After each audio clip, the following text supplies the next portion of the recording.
All right, guys, welcome in. We are going to be covering the Service Business Sales Training System today. The purpose of this training is not so much to give you like the exact script you have to follow, but more so help you understand the framework of how we should be approaching these sales calls when it comes to actually closing these Facebook leads. And you can also apply this to everything else in the business. So, with this, key concepts we're going to go over curiosity over pushing, right? Nobody wants to be a pushy, sleazy car salesman when it comes to sales in your business. So we want to act genuinely curious about their situation, not like you're following up or you're chasing them, okay? Time kills all deals. Maybe you guys have heard that before. The longer between the initial contact of that lead coming through and actually closing them, which means you're collecting the revenue, the lower your conversion rate is from actually closing that lead, okay? Remember, people buy from pain, they buy from emotion, and they justify it with logic later. So understand their emotional drivers, not just the project specs, and you will have a much higher conversion rate. When you are getting to the actual pitch, you can assume the sale. We want to set up everything necessary before they, as if they're already buying, before they actually understand the price. That way, it's as minimal friction as possible. As soon as they say yes, cool, they already understand all the next steps, and you don't have to continue to sit there, or you can close the deal, and we're good to go. Okay. Never ever leave without never leave a call or meeting without a scheduled next step. Okay, this is huge. Every interaction needs to end with a concrete appointment. Otherwise, you can expect it to be trying to chase them all week, and then they're probably going to ghost you. And that's honestly, I'll typically when I see your guys' sales rate, your close rate just drop off, it's because they said, "Oh, I need to think about it," or just send me an email and I'll get back to you, or you left the bid and said, "Hey, I'll get back to you within a day or two." All right, they didn't agree to a time, and there's no commitment or responsibility on their end to actually follow up with you, and weeks will go by. Okay.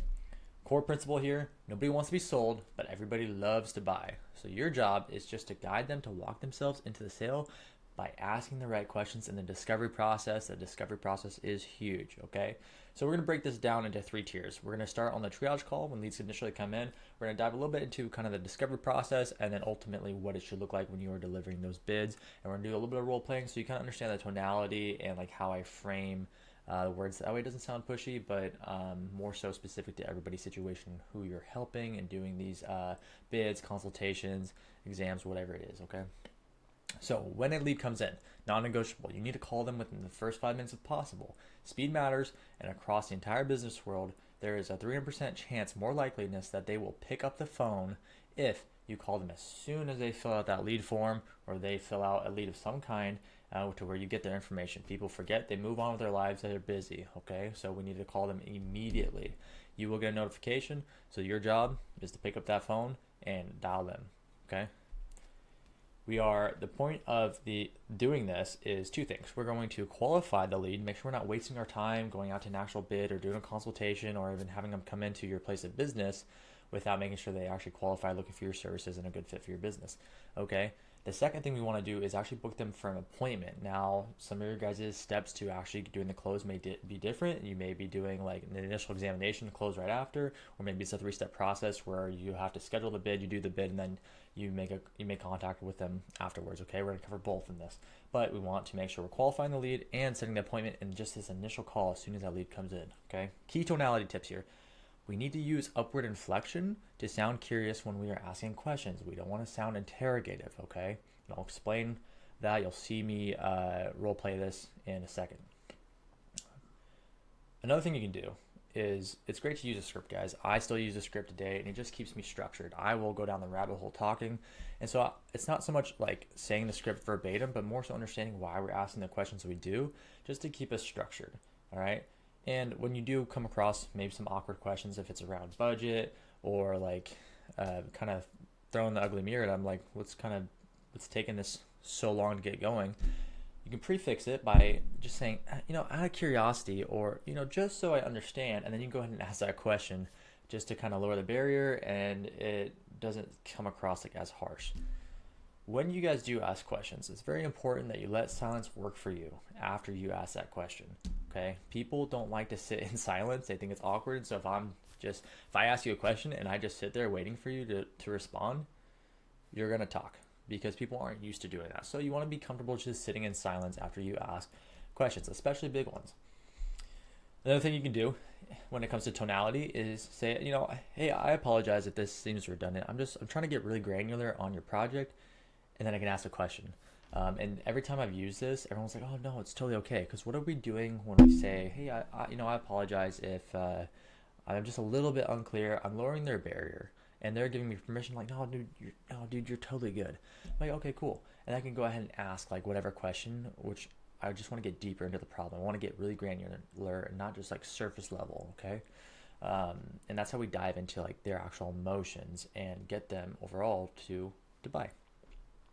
So let's just role play this, all right? I will use example of my video marketing business, and you guys can just see like the tonality and how I frame this call. So lead comes through, I immediately call them, they answer. Hey John, this is Hunter Wilson. Do you have a few minutes? They'll be like, who? Yeah, I saw you filled out a form. You saw an ad about ours. You filled out a form about video marketing services, and I just want to take like a few minutes to understand your needs a little bit better. Is now a good time to chat? And they'll say yes. If they say no, I'll be like, hey, no problem. What does your schedule look like? I got 1 o'clock tomorrow. I just wanted to chat with you for a little bit, or a few minutes, just to see if I can even help. Boom, get them scheduled, and then say, hey, have a good day. I got you down for 1 o'clock.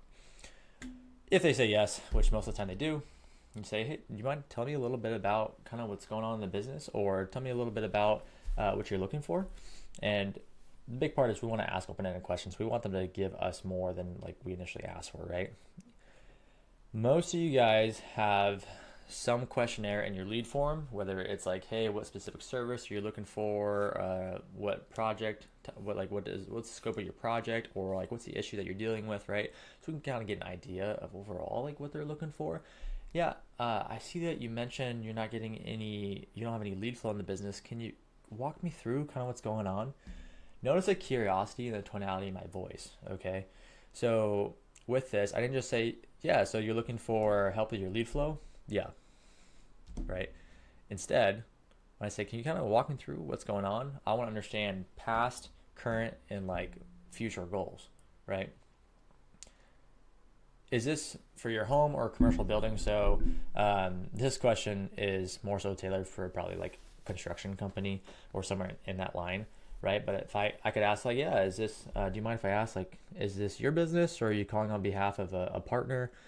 Really what I'm just trying to do is like get an understanding of like, are they going to be the head honcho in this decision, and just get a little more clarity, because I don't even know who this person is really, and I want to make sure that I'm talking like I'm not feeding like the whole dinner to the wrong, my analogy failed, but you get what I'm saying. Like I just want to get an understanding, like if this is for a local small business in my sense, or is this like a larger franchise that they're calling for, right? It's going to gravely determine like basically if I can even help them or not. So you can take this question and you can throw it out if you want. But how I would ask it is this for your home or a commercial building? Out of curiosity, John, how long have you kind of owned the property, or how long has this been going on? So again, you can ask one of the two.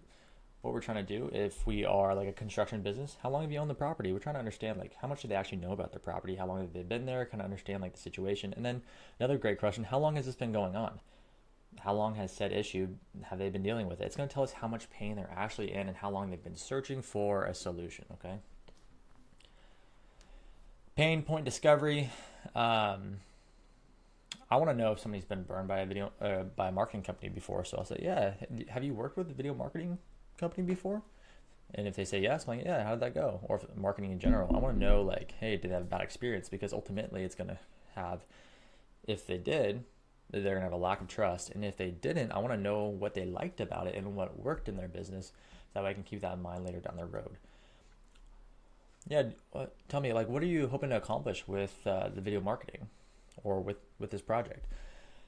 Now, like a typical answer I get is like, yeah, I want to make more money. Well, like, sure, but like, what does it actually do for you? Like lifestyle wise, like business goal wise, why is that important for you to do that, right? We're not just asking these questions, we're asking why. They give us an answer, we're diving deeper, okay? It's an example. If I'm a construction company and let's say concrete company, and somebody says they want their patio fixed, like, what are you hoping to accomplish with this project? well, I want my patio fixed. Yeah, but like, I guess what's kind of going on that, like, why do you want your patio fixed?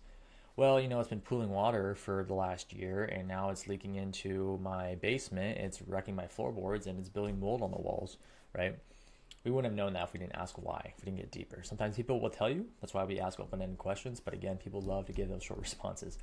Um, what challenges are you currently facing that we might be able to solve? So with this, how I would probably frame this in my business would be like, yeah, so I guess what would you say is like the biggest challenge in the business? And this is something that I typically actually do on my sales call.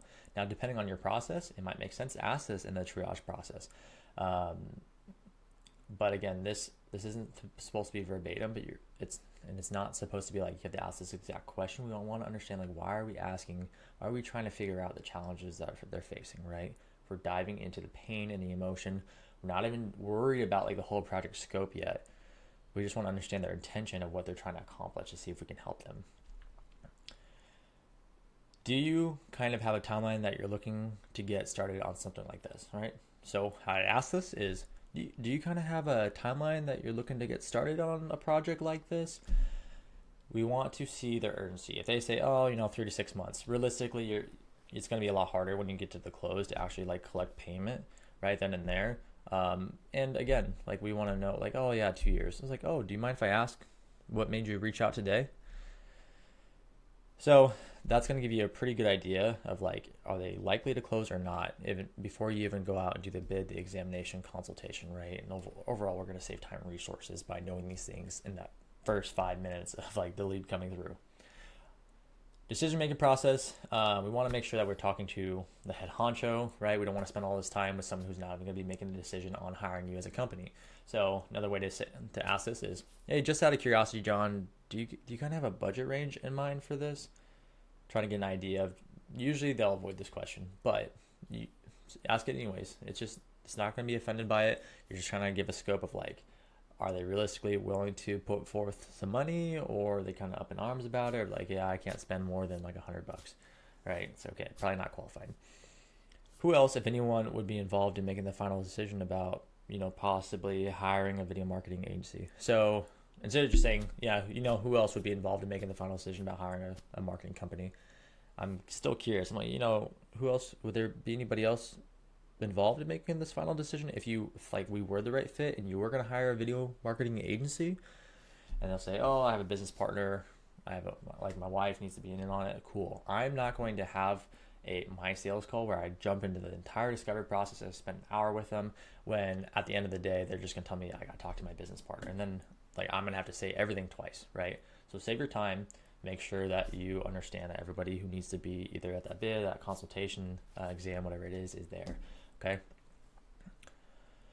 Now, before we get off this initial triage call, right? This might seem a lot because I'm teaching you, but overall, this is like a 3-minute, 5-minute conversation max. Setting the bid appointment. We never want to get off this triage call until we have set a follow-up appointment and an agreed time that you have both come to make sure that they're going to have responsibility and accountability to actually show up, right? Because nobody actually really cares about giving you business as much as you do, right? So after qualification, we want to transition to scheduling. Ideally, we want to schedule them within 24 to 48 hours if possible, just to increase the chances of them showing up. Obviously, each business is a little bit different.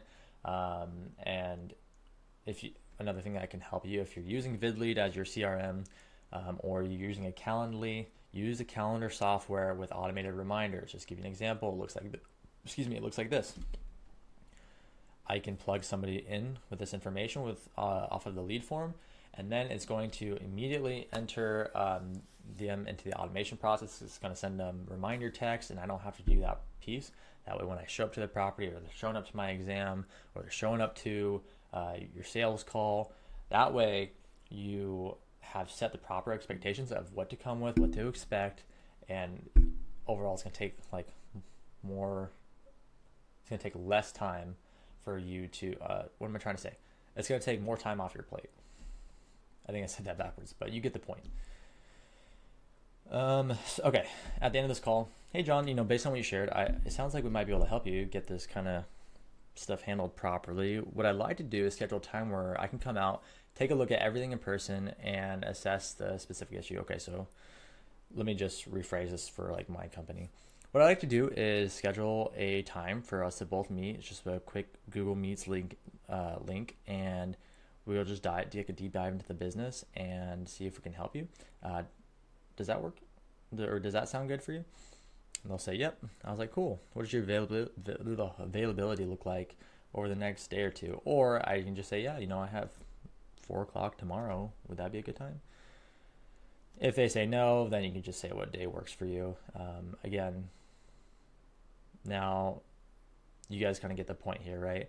How I'm asking the question, the tonality is really what I'm trying to pitch to you guys and understand, like, hey, I need to get them scheduled for a follow-up. All right, that way I can actually dive deeper into understanding what's going on, whether that's a bid or I'm just doing like a deeper discovery call. This is only meant to qualify them and actually book them for that appointment. We don't have to ask all those super deep questions here. We just want a little bit of piece of pie, like, okay, I think this person is somebody I can realistically help and therefore can realistically be a client of mine. Closing statement, hey, great, man. If you think of anything else before we have our meeting, just feel free to shoot me a text or call at this number. See you then. Okay, so that's the triage call. That's step one. That's what you should be doing with every single lead that enters your ecosystem. Okay, bid, delivery, and price. So never send a bid or a price tag via email or text without a scheduled call to review it together. This is huge, and this is another reason why your guys' sales is dropping off with so many of these leads. You deliver the bids, and you're not even there to objection handle them, pace the objection. And this is really very important because it is much harder for people to say no to your face. You can read their reactions and you can handle their objections in real time. It builds significantly more trust than emails or text and allows you to control the conversation and pace the objection, okay? Again, people love to give smoke screens. So let's say we do the bid, or let's say we do the discovery process. Let's just call it that, okay? In that discovery process, we want to ask the right questions, okay? Now, granted, I will write scripts for you and your business if you need them, okay? I'm happy to do so. So that's a training for another time. We'll go through that together one-on-one. After we understand the full scope of the project, we will schedule a bid delivery time or go over the price right then and there. Example, if you know that you only have like one offer, one price, you do not need to wait to schedule a time to go over the bid or your services, right? If you are doing more like a bid and like, hey, it's going to take me 3 to 4 hours, maybe 24 hours to get this back to you, then you are going to make sure you have an agreed scheduled time before you leave that bid to make sure that they are accountable and they're going to show up.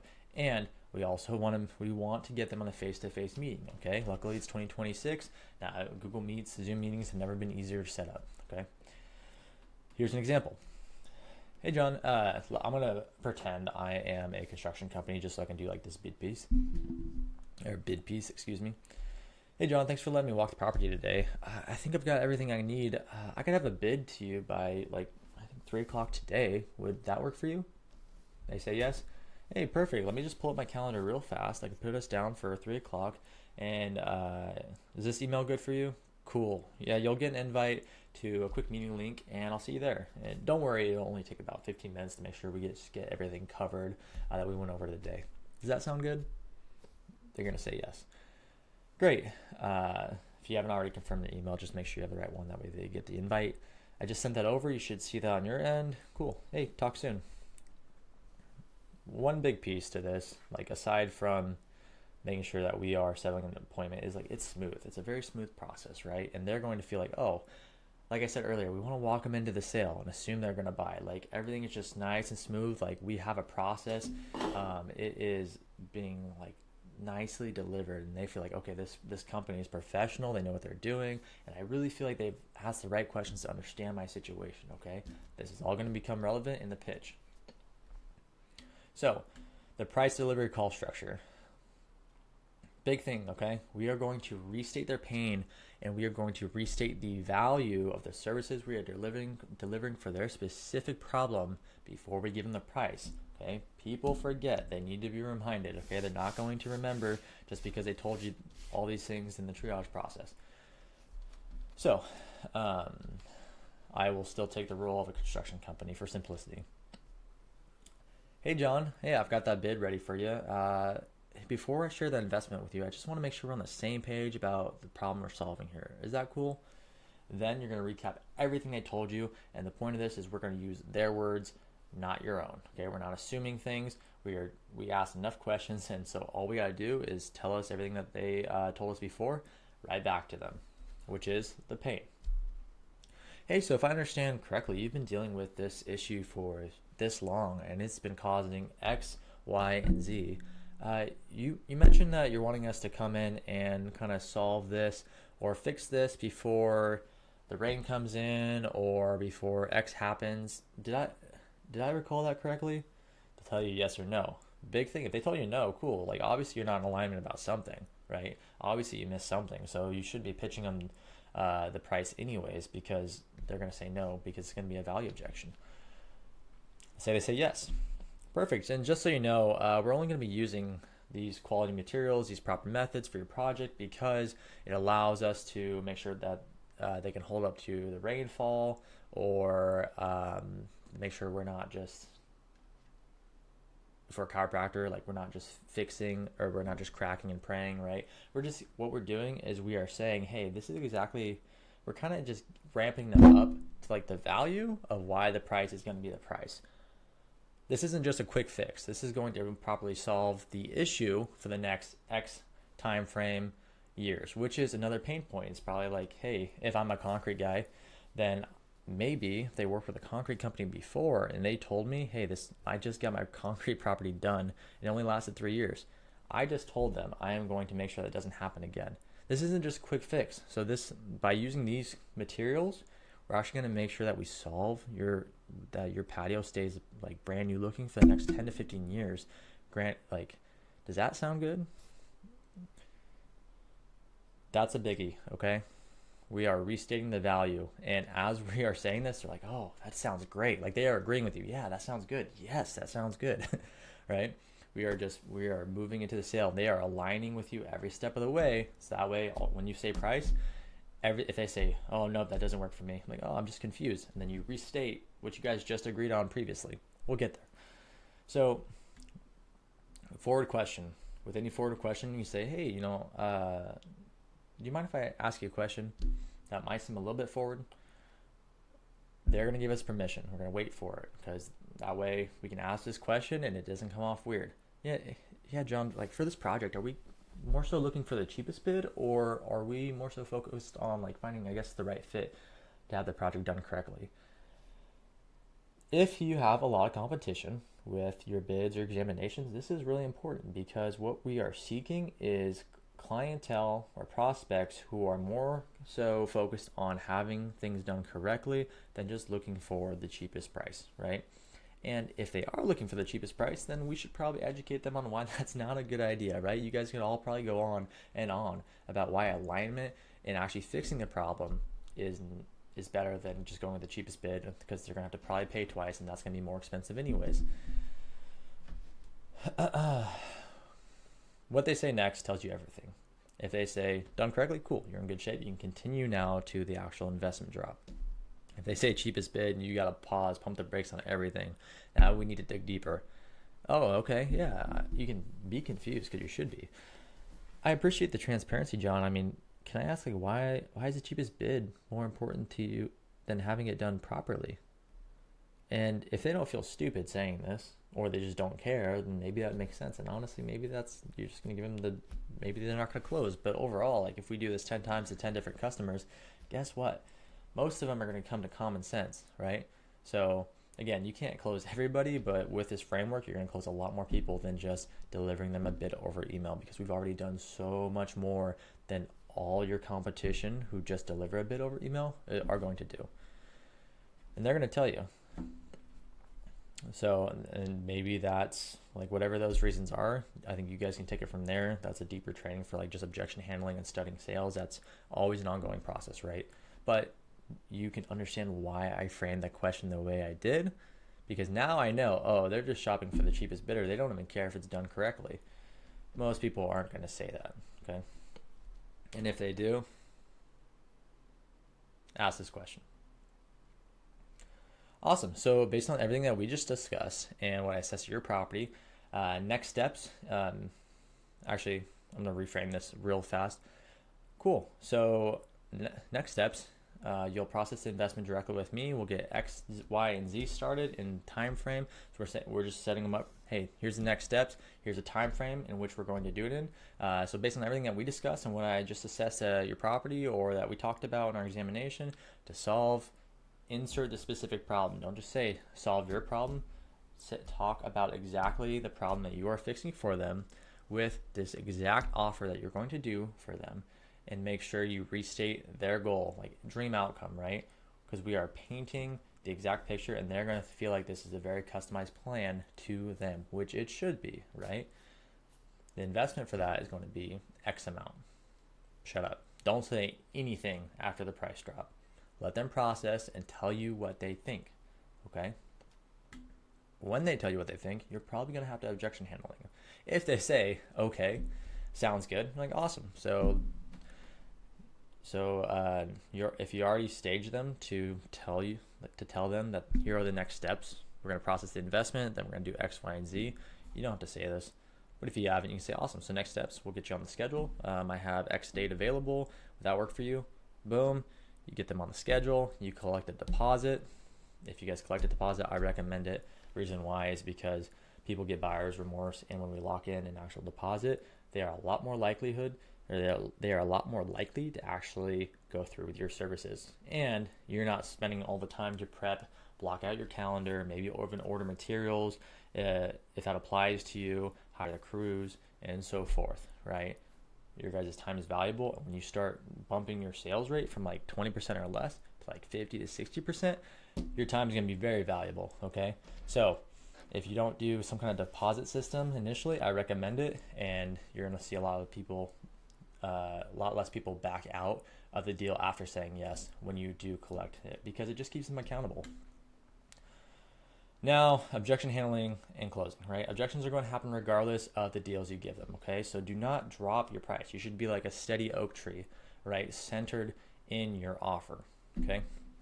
People love to give smoke screens to get off the call. And you've probably heard, I need to think about it. Or if you're delivering a bid, I'm just comparing other bids and I'll get back to you in a few days. Or, just send it to me in an email and I'll look it over. These are all surface level objections to an underlying truth of why they're not saying yes. And you have the ability to walk them into the sale if you played your cards correctly in the discovery process and how you frame the actual pitch and even the objection handling, okay? And this is going to be something you guys will ongoing practice. But today we are just more so, I'm showing you the framework of how to do your sales entirely different, okay? The easiest way to overcome objections is to handle them before they're objections. Point in hand why the discovery process is so crucial and why we are spending so much time on the discovery process, making sure that we understand the actual pain point. We are very granular on it, and then we are aligning with the services that we're going to deliver to them. They have agreed that sounds great before we even give them the price. Common objections. I need to think about it, or I want to get other bids. This typically means that you have not provided enough value for them to trust you yet, okay? Or for them to pay that much money. Real quick objection handling example. Hey, totally understand. Real fast, price aside, is there anything else that would keep you from, wanting to get this going so that we can get this taken care of this month or time frame? We are establishing urgency, right? Assuming that they said, I want to get this done ASAP, we're going to just put that right back in there, so we can get this taken care of ASAP. If they say no, okay. So when you said you need to think about it, what specifically have we not talked about yet that you need to think about? Is it, let them answer. If they're vague, is it the scope of work, the timeline, or is it something else? Avoid doing double questions, okay? So when you ask a question, pause, let them answer. Another way that you can handle this is totally understand needing to think about it. How long do you need to think about it? If they say in 3 days, and that 3 days is Monday, okay, cool. I have a Monday at 1 o'clock that we could just hop on another meeting like this and just kind of just see where you're at. Does that sound good? If they say yes, Cool. Get them scheduled. And then you're going to say, hey, just before I let you go. So what we just did was just lowered their barrier. Hey, just before I let you go, like what specifically did you need to think about? Now they're going to tell us what they need to think about, and now we can dig into the real objection. It's usually not what they first say, okay? That's another way to just start to handle the think about it objection.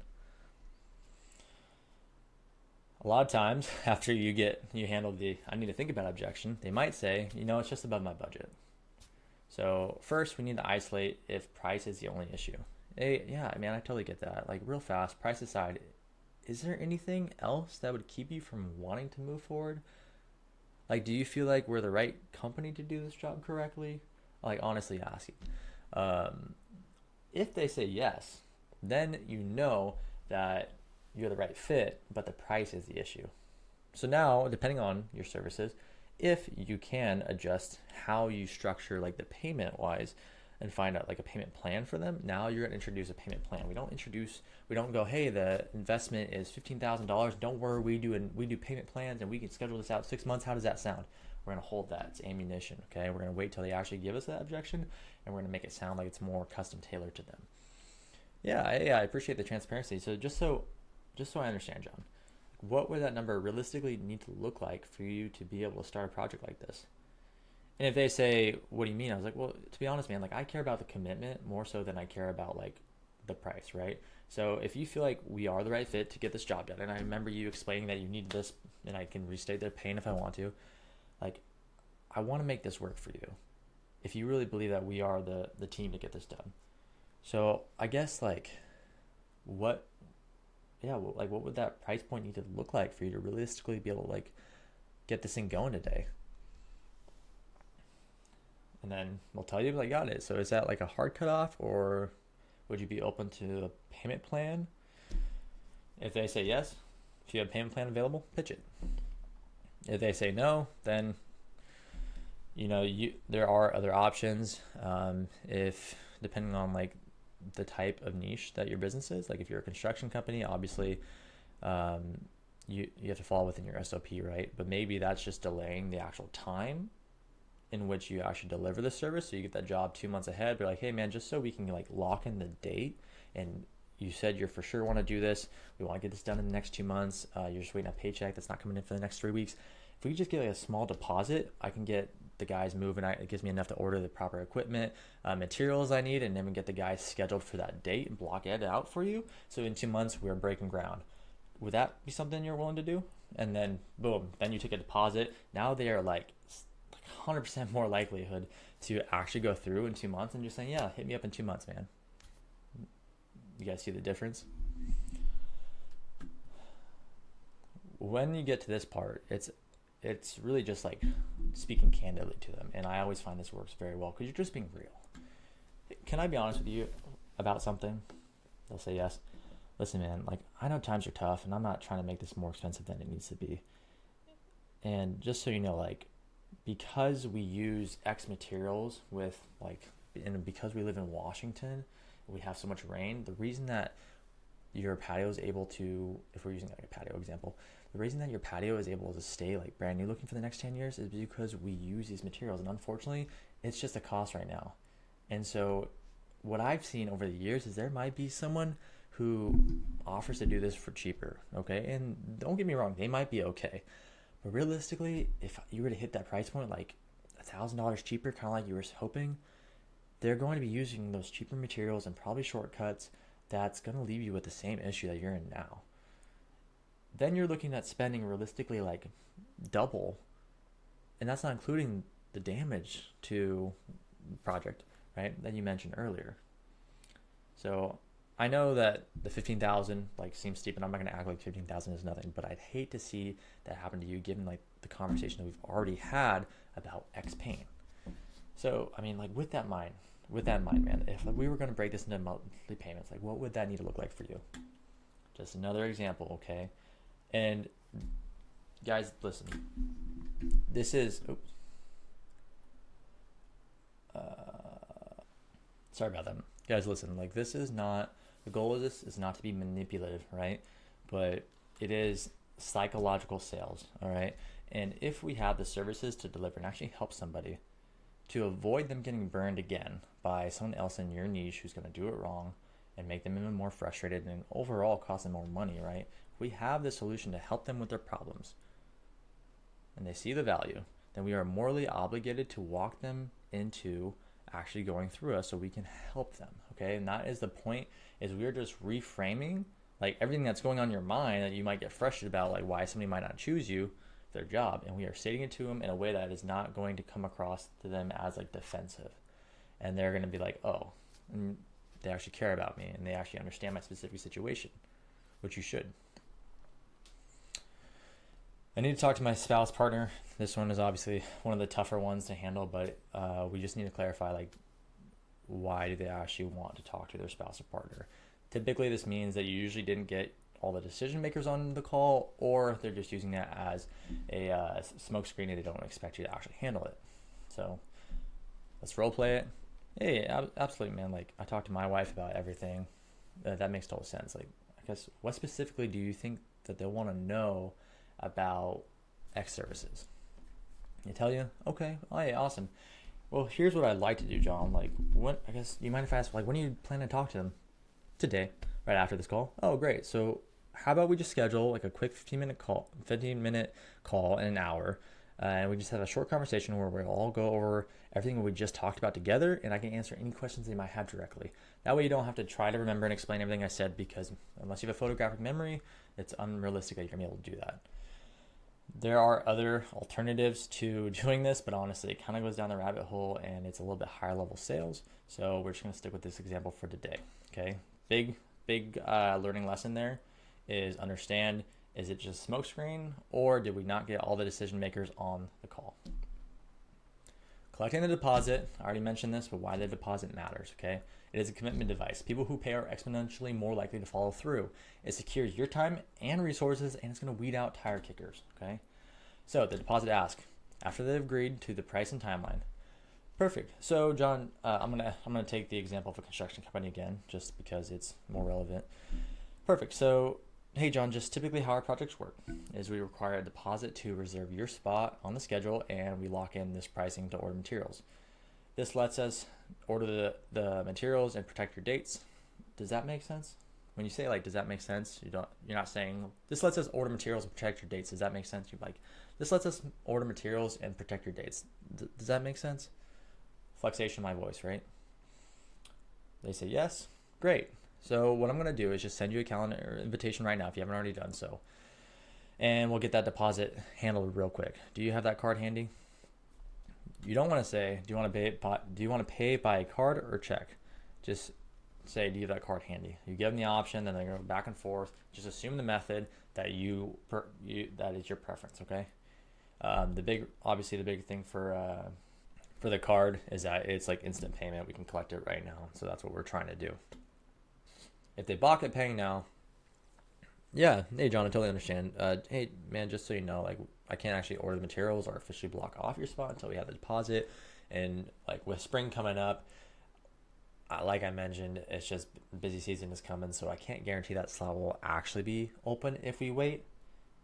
Do you mind if I ask, is there a reason that you'd prefer to wait on the deposit? And then we can address their concern. So as you guys can see, like we break through objections and then we get another objection down the road. It's like, don't freak out. Just all you gotta do is be like, okay, cool. We never want to argue with the prospect. We're just gonna ask them, okay, like, do you mind if I ask, like, why? Asking why is a great way to just understand why.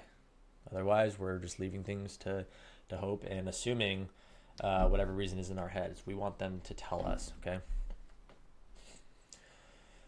And obviously, dependent on like your standard deposit terms and standard operating procedures, if that's 50% down, 50% on completion, whatever it is, stick to it. Don't start work without payment secured, guys.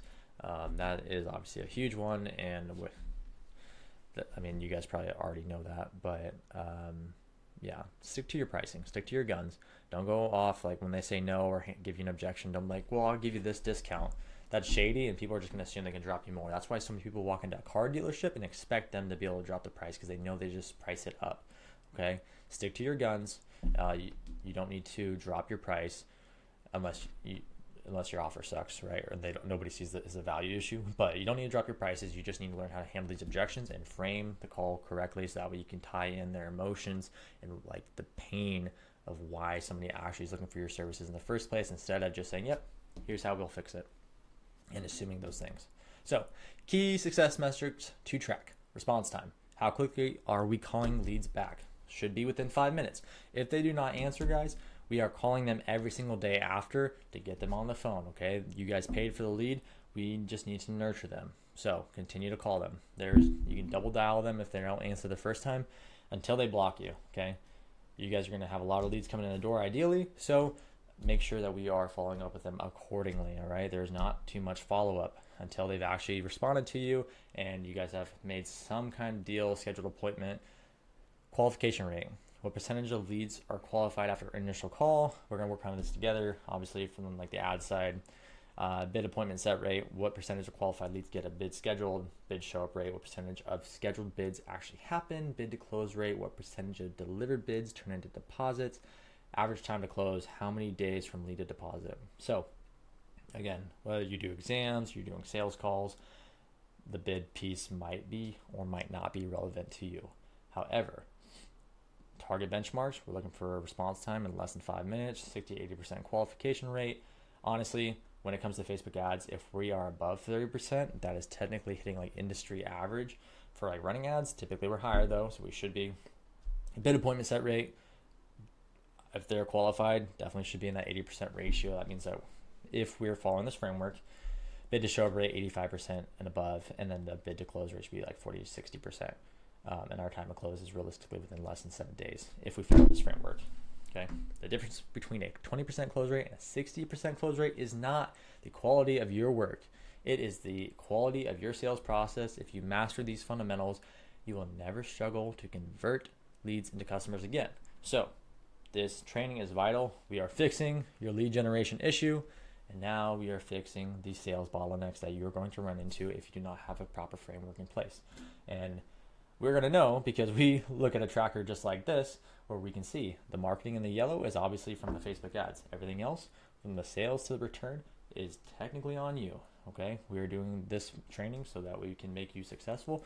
But if I look at your close rate and it's 20% or less, and you have a $100,000 pipeline, whatever it is, of delivered bids or estimates or evaluations, you should probably dive into your sales framework. Anyways, guys, thank you so much for watching this. Hopefully this was helpful. Hit me up with any questions. I'm here to help. Thanks.